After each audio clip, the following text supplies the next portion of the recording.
watendaji yao. Lakini pia ni hotuba ambayo imetoa mwanga kwamba ilani ya CCM 2025-2030 inakwenda kutekelezwa kikamilifu.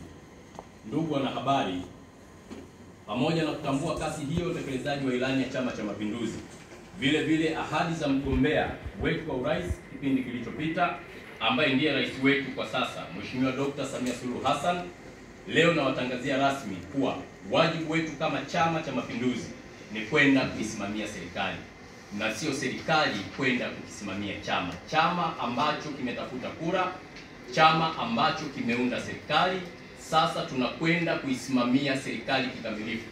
Na ndio maana awali nimesema wateuliwa wote waende wakawajibike, kwa sababu chama hakitasita kumchukulia hatua kiongozi yoyote wa serikali, awe mteuliwa awe mchaguliwa, ambaye atakwenda kufanya kazi kwa maslahi yake binafsi.